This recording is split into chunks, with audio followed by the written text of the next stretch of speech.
ان الحمد للہ رب العالمین والصلاة والسلام علی رسول المرسلین فاعوذ باللہ من الشیطان الرجیم بسم اللہ الرحمن الرحیم۔ آج ہم قرآن کی تفسیر اور قرآن کے ترجمے کو سیکھیں گے، اور آج ہم اپنے پہلے لیسن کی اور پہلے ویڈیو کی شروعات کریں گے۔ اس سے پہلے کہ ہم قرآن کی تفسیر اور ترجمہ جانیں، اس سے پہلے ہم آپ اپنے بارے میں اور اس چینل کے بارے میں کچھ بتانا چاہتے ہیں۔ در حقیقت ہم قرآن اور سنت اور جو کی کانسیپٹ حدیثوں میں ہے ان سب کو ہم کلیئر کر کے انشاءاللہ ان سب چیزوں کو ہم ون بائی ون آپ کو بتائیں گے۔ اس سے پہلے ہم اللہ کی کتاب قرآن کے بارے میں کچھ جان لیں۔ اس میں کوئی دو رائے نہیں ہے کہ قرآن ہم سب کے لیے جس طرح اتارا گیا اسی شکل میں ہمارے پاس ابھی موجود ہے۔ جیسے کہ آپ جانتے ہیں کہ آج کے معاشرے میں، آج کے معاملات میں مسلمان کئی فرقوں میں بٹ چکے ہیں، تو ہمیں قرآن جو ہے وہ ہمارا فیصلہ کرتا ہے کہ آخرکار حق پر کون ہے اور باطل پر کون ہے، اور دشمن کون ہے اور صحیح لوگ کون ہیں اور غلط کون ہے۔ قرآن ہی ایک ایسی میزان ہے جس سے کہ ہم اس چیزوں کو تول سکتے ہیں۔ سب سے پہلے ہم یہ جان لیتے ہیں کہ قرآن در حقیقت جس طرح اجماعی طور سے ہمارے پاس آیا ہے وہ ویسا ہی ہے۔ تو جی ہاں، جس طرح اگر آپ دوسری کتابوں کو کمپیئر کریں، ہر کتاب کی عمر 100 سال سے 150 سال ہوتی ہے، اس کے بعد کوئی نہ کوئی اس کو کٹ آف کرنے کے لیے اس کے اگینسٹ ایک بک نکال دیتا ہے، جبکہ قرآن 1400 سال میں آج تک ایک واحد ایسی کتاب ہے جس میں کوئی شک نہیں کہ یہ انسان کی کتاب نہیں، یہ اس رب عظیم کی کتاب ہے کہ جس میں کوئی فیر بدل نہیں ہوا اور اسی طریقے سے ہمارے تک پہنچ گئی، اور نہ ہی ابھی تک اس کی ایک سورہ کی کسی کے پاس کاٹ ہے، اور نہ ہی انشاءاللہ آگے اس دنیا میں کوئی کر پائے گا۔ قیامت تک یہی ایک کتاب ہے جس کو ہم میزان بنا کے چلیں گے، جس کی ہم پیروی کریں گے، اور جس سے کہ ہمیں غلط اور صحیح کا فیصلہ پتہ لگے گا۔ چلیے سب سے پہلے شروعات کرتے ہیں ہم آج سورۃ الفاتحہ سے۔ سب سے پہلے میں آپ کو بتا دوں کہ کسی بھی سورہ کو ہم پڑھنے سے پہلے یا کسی بھی آیت کو پڑھنے سے پہلے ہمیشہ یہ بات دھیان میں رکھنی ہے کہ جب اللہ تعالیٰ کسی بھی آیت کو یا سورہ کو نازل کرتا ہے تو وہ کسی نہ کسی قوم سے یا کسی گروہ سے یا کسی لوگوں سے مخاطب ہوتا ہے، یا جن و انس سے مخاطب ہوتا ہے۔ تو ہمیں یہ جاننا ضروری ہے کہ آخرکار اللہ تعالیٰ کن آیتوں میں اور کن صورتوں میں کس سے مخاطب ہے۔ ہمیں ہمیشہ کسی نہ کسی سورہ یا آیت کو یاد کرنے سے یا سمجھنے سے پہلے یہ جاننا ضروری ہے کہ دراصل اللہ تعالیٰ کس سے بات کر رہا ہے، کس بارے میں بات کی جا رہی ہے، اور قرآن کی کون سی آیت کا کس طرف موضوع ہے، یعنی کہ کس طریقے سے بات کی جا رہی ہے۔ اس کے بعد ہمیں یہ بھی جاننا ضروری ہے سب سے پہلے کہ قرآن بہت ہی آسان ہو جائے گی ہمارے لیے اگر ہم اس کو سمجھنا چاہیں گے اس طریقے سے، کیونکہ ہمیں پتہ لگ جائے گا در حقیقت اللہ تعالیٰ جنوں سے بات کر رہا ہے یا انسانوں سے بات کر رہا ہے، یا کون سی بات کس سے مخاطب ہے۔ چلیے تو شروعات کرتے ہیں قرآن کی پہلی سورہ سے۔ قرآن کی پہلی سورہ جیسے کہ آپ سب لوگ جانتے ہیں سورۃ الفاتحہ ہے، لیکن اس سے پہلے ایک سورہ یہ بھی ہے جسے کہ لوگ آیت کہتے ہیں، یا ہر آیت کی شروعات کہتے ہیں بسم اللہ الرحمن الرحیم۔ کئی محدثوں کا یہ کلام ہے کہ یہ بسم اللہ جو ہے یہ خود ایک سورہ ہے، یا تو آپ یہ کہہ سکتے ہیں کہ بسم اللہ ایک سورہ ہے، اس کے بعد جو شروعات ہے سورۃ الفاتحہ کی وہ الحمدللہ رب العالمین سے شروعات ہو رہی ہے۔ کچھ لوگ یہ کہتے ہیں کہ بسم اللہ سے ہی شروعات ہے، لیکن یہ موضوع ایک ریسرچ ہے، آپ اسے ریسرچ کرتے رہیے، انشاءاللہ آپ کو بھی کچھ ہدایت ملے گی، ہمیں بھی اس سے کچھ ہدایت ملے گی۔ چلیے شروعات کرتے ہیں۔ سب سے پہلے بسم اللہ الرحمن الرحیم۔ دیکھیے قرآن کی سب سے پہلی سورہ جیسے کہ سبھی جانتے ہیں کہ سب سے پہلی سورہ سورۃ الفاتحہ ہے۔ فاتحہ کا مطلب ہے اوپننگ بک، یعنی کہ فاتحہ عربی میں فاتحہ کہتے ہیں مفتاح سے نکلی ہوئی بات، یعنی مفتاح کہتے ہیں چابی کو، یعنی کہ اوپننگ آف دا بک۔ ہم قرآن کی شروعات کر رہے ہیں۔ اب ظاہر سی بات ہے، یہ غور کرنے کی بات ہے کہ یہ سورہ میں اللہ تعالیٰ کن بندوں سے بات کر رہا ہے، تو ہمیں یہ جاننا ضروری ہے کہ وہ لوگ کون ہیں، کیوں کی جا رہی ہے ان سے یہ بات، اور دیکھیں وہ کون سی قوم ہے جو اپنے رب سے کلام کر رہی ہے، یعنی کہ وہ دعا کر رہی ہے کہ ہم تیری عبادت کرتے ہیں، تجھ سے ہی مدد مانگتے ہیں۔ آخرکار وہ کون سی قوم ہے؟ تو آپ کو یہ پتہ ہوگا کہ وہ قوم، ایک قوم جو ہے وہ اللہ کے نبی کے ٹائم پر ایمان لے آئی ہے، لیکن اس کے ساتھ دوسری قوم بھی ہے جو ان کے اگینسٹ ہے، تو وہ لوگ ان کو بھی ورگلاتے ہیں، جو لوگ اللہ کے نبی کے ساتھ ہیں، اور جو لوگ ریسرچ میں ہیں، ڈھونڈنے میں لگے ہوئے ہیں کہ حق پر کون ہے، ان لوگوں کی بھی ورگلاتے ہیں، آپس میں اگینسٹ ان کے جاتے ہیں اللہ کے نبی کے ساتھ۔ تو وہ جو قوم ہے جو حق پر آنا چاہتی ہے، جو حق پر ہدایت پانا چاہتی ہے، اللہ تعالیٰ ان کی مضبوطی کے لیے سورۃ الفاتحہ اتارتا ہے۔ آپ کو یہ بتا دیا جاتا، میں بتاتا ہوں آپ کو کہ در حقیقت سورۃ الفاتحہ جو ہے وہ قرآن کی سب سے پہلی سورہ ہے، یعنی سورہ کی شکل۔ یعنی سبھی جانتے کہ سورہ جو ہے وہ ایک پوری الحمدللہ رب العالمین سے لے کر والدوالین تک ایک واحد سورہ، کمپلیٹ سورہ کو کہتے ہیں۔ آیت جو ہوتی ہے ورسز کو کہتے ہیں، یعنی ون بائی ون، جیسے کہ الحمدللہ رب العالمین ایک ورس ہے، یعنی کہ ایک آیت ہے۔ تو جب ہم یہ دیکھتے ہیں کہ سورۃ الفاتحہ اتاری جا رہی ہے تو ایک قوم مخاطب ہے جو کہ اپنے رب کے حضور آ کر یہ اعلان کر رہی ہے، اس چیز سے پریشان ہے کہ اللہ تعالیٰ ہم کس راستے پر جائیں۔ تو اللہ تعالیٰ اسے ایک سورہ سکھا رہا ہے کہ کس طریقے سے تم نے صحیح راستہ پانا ہے۔ تو سب سے پہلی اس کی شروعات ہوتی ہے الحمدللہ رب العالمین، سب تعریفیں اور شکر اللہ کے لیے، سب تعریفیں اور شکر اللہ کے لیے۔ یعنی کہ ایک تعریف ہوتی ہے، ایک پھول کی خوشبو ہے، اس کی تعریف ہو سکتی ہے، ہم لوگوں کی کوئی خوبصورت ہم میں سے تو اس کی تعریف ہو سکتی ہے، لیکن شکر اللہ کا ہی ہے، ہر چیز میں شکر اللہ کا ہی ہے۔ کیوں؟ کیونکہ وہ ہر چیز اس کی بنائی ہوئی ہے۔ اس کے بعد اللہ تعالیٰ کہتا ہے کرو تعریف اللہ کی، جو کہ آپ کو کہتا ہے الحمدللہ رب العالمین، جو کہ سارے جہاں کا رب ہے، اس کی حمد کرو، اسی کی تعریف کرو، اور ساری تعریفیں اس کے لیے اور شکر بھی اسی کے لیے۔ اس کے بعد اللہ تعالیٰ کہتا ہے الرحمن الرحیم، یہاں پر رحمان اور رحیم ایک ساتھ ہے۔ در حقیقت رحمان میں ایک جوش ہے، اللہ تعالیٰ کے اندر ایک جوش دکھتا ہے، جیسے کہ آپ سورہ رحمان میں پڑھتے ہیں الرحمن علم القرآن خلق الانسان علمہ البیان، میں نے قرآن سکھایا، میں نے لوگوں کو بولنا سکھایا۔ اللہ تعالیٰ وہاں پر رحمانیت اپنی بتا رہا ہے۔ یعنی کہ کچھ لوگ سوچتے ہیں کہ اللہ تعالیٰ نے دنیا بنا دی، بس اس کا نظام نہیں چل رہا ہے، اس کا نظام اپنے آپ چل رہا ہے۔ نہیں، الرحمن ایسا نہیں ہے کہ جس نے دنیا بنا دی جوش میں آ کر چھوڑ دیا، نہیں۔ الرحمن جس نے رحمانیت سے پوری دنیا کو سکھایا، جس رحمان نے دنیا بنائی اس کی رحیمیت بھی ہے۔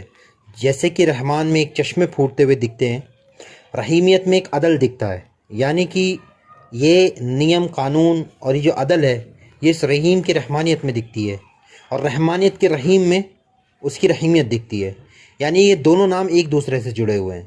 ٹھیک ہے، آگے بڑھتے ہیں۔ مالک یوم الدین، اب ان لوگوں سے بولا جا رہا ہے مالک یوم الدین، وہی آخر بدلے کے دن کا مالک ہے۔ جو کہ لوگ انہیں بھڑکانے والے یا ان کو پریشان کرنے والے لوگ آتے تھے تو ان کو بتایا جاتا تھا کہ بدلے کے دن کا مالک یہ ہے، تو دنیا بنانے والا یہ ہے، تو آخرت کا مالک یہ ہے۔ تب انہیں بتایا گیا مالک یوم الدین، بدلے کے دن کا مالک تو در حقیقت اللہ ہی ہے، جس کی آپ کو تربیت آپ کے نبیوں نے دی پیچھے سے۔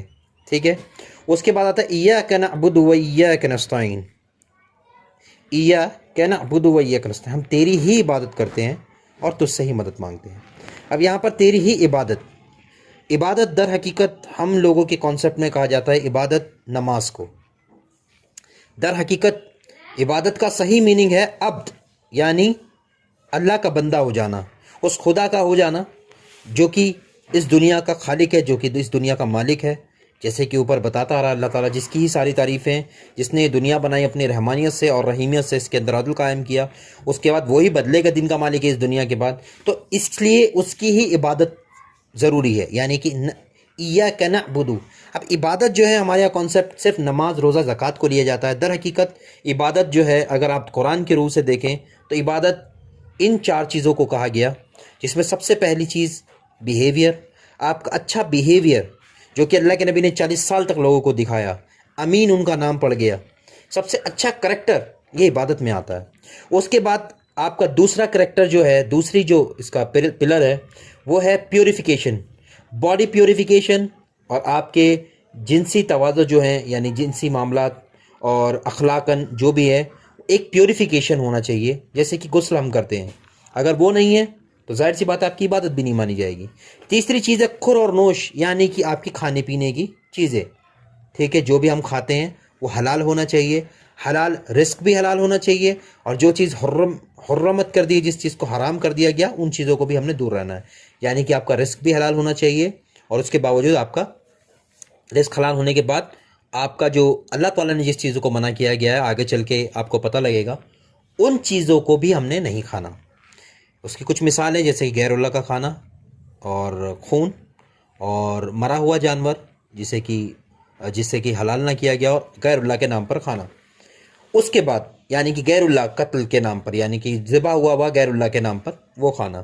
اس کے بعد آتا ہے ایاک نعبد، ہم تیری ہی عبادت کرتے ہیں. عبادت میں 4 چیزیں میں نے آپ کو بتا دی، جس میں کہ سب سے پہلی بیہیویئر، اس کے بعد آپ کا باڈی پیوریفیکیشن، اس کے بعد آپ کا جو ہے خور اور نوش کی کھانے پینے کی چیزیں، اس کے بعد چوتھی چیز ہے نماز، زکوٰۃ، روزہ، حج، جو کہ ہم پر فرض کر دیا گیا.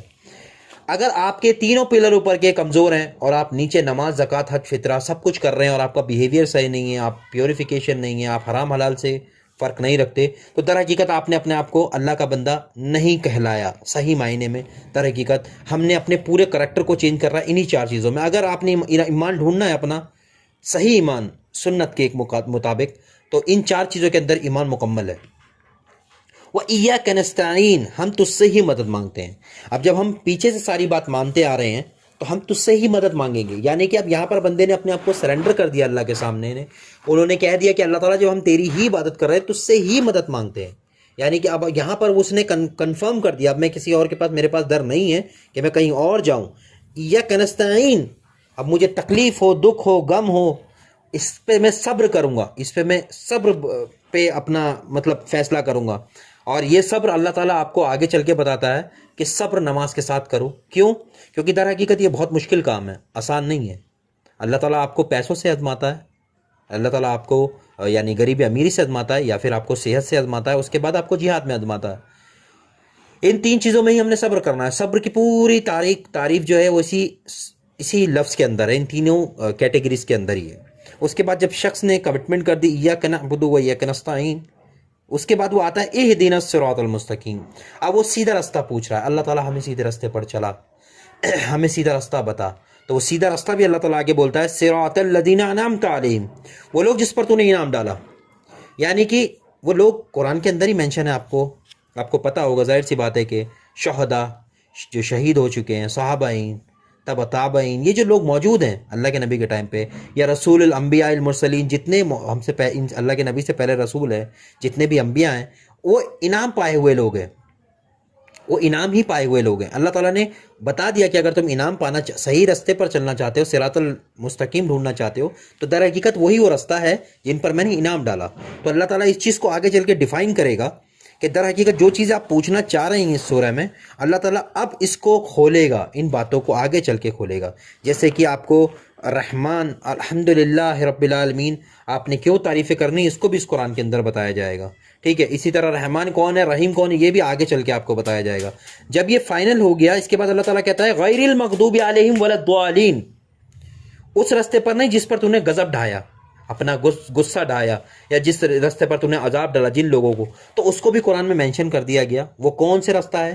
جیسے کہ آپ جانتے ہیں فرعون اور بڑے بڑے جو کنگ جو اس ٹائم کے گزرے ہیں، جو اسلام کے اگینسٹ رہے ہیں، جن کا ذکر قرآن کے اندر موجود ہے، جن پہ اللہ تعالیٰ نے ان قوموں پہ اپنا غضب ڈھایا جو اللہ کے راستے سے بدل گئیں، اپنے آپ کو چینج کر لیا، تو ان سب کو اللہ تعالیٰ نے آگے چل کے ڈیفائن کرنا ہے. یہاں پہ اب ہم کہتے ہیں غیر المغضوب علیہم ولا الضالین، اس راستے پر نہیں جس پر تو نے غضب ڈھایا. تو اب اس کا الحمدللہ مجھے امید ہے کہ آپ سبھی لوگوں کو اس کا میننگ سمجھ آیا ہوگا. اسی طریقے سے ہم نیکسٹ سورہ میں یعنی کہ سورۃ البقرہ، اس میں ہم جانیں گے کہ در حقیقت اس کا میننگ کیا ہے، اس کا معنی کیا ہے، آگے چل کر اللہ تعالیٰ کیا کیا چیزیں بتانا چاہ رہا ہے اس کے آیت کے بارے میں اور سورہ کے بارے میں. انشاءاللہ ون بائی ون ہم کو ڈیفائن کریں گے، اور یہ بھی جانیں گے کون سی سورہ ہے، کون سی آیت کس چیز سے ڈیفائن کر رہی ہے. کیونکہ سورہ بقرہ بہت لمبی جو ہے سورہ ہے، تو حد در حقیقت اللہ تعالیٰ کہیں نہ کہیں کسی قوم سے مخاطب ہے، وہ انشاءاللہ آگے چل کے ہم درس میں جانیں گے. بہرحال سب سے پہلے سورۃ الفاتحہ کا ایک سادہ ترجمہ سن لیتے ہیں. اعوذ باللہ من الشیطان الرجیم. شروع کرتا ہوں اللہ کے نام سے. جیسے کہ آپ سبھی کو پتہ ہے کہ سبھی کتابوں میں لکھا گیا تھا کہ ایک نبی آئے گا جو کہ اللہ کا نام لے کر بتائے گا. تو بسم اللہ الرحمن الرحیم، مطلب اللہ کا نام سے شروع کرتا ہوں میں. تو یعنی اللہ کے نبی جب بھی آیت سورہ پڑھتے تھے تو بسم اللہ الرحمن الرحیم، اور یہ پہلے کی قومیں جانتی تھی کہ جو بھی نبی آئے گا وہ اللہ کا نام لے کے بتائے گا. تو بسم اللہ الرحمن الرحیم. الحمدللہ رب العالمین، سب تعریف اور شکر اللہ کے لیے. الرحمن الرحیم، جو بڑا رحمان اور رحیم ہے. مالک یوم الدین، ایاک نعبد و ایاک نستعین، جو کہ بدل کے دن کا مالک ہے. ایاک نعبد و ایاک نستعین، ہم تیری عبادت کرتے ہیں تو اس سے ہی مدد مانگتے ہیں. اہدنا الصراط المستقیم، ہمیں سیدھے راستے پر چلا.